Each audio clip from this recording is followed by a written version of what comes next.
I am Chef Donno, and on behalf of Expert Village, welcome to my kitchen. If you want to see more of my shows, either go to expertvillage.com and search Chef Donno, or go to myspace.com/standupandgrill. You can see some of my other shows and see what I'm up to.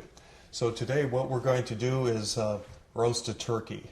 Not the traditional way. What we're going to do is take the meat off the bone. We're going to stuff the breast and the dark meat, roll it up, bake it. This particular method only takes about an hour 15 minutes. So it's a lot of fun. It's a unique presentation. I think you're going to like it. Here are the ingredients for today. We have cranberries, onions, apples. This will be for the stuffing.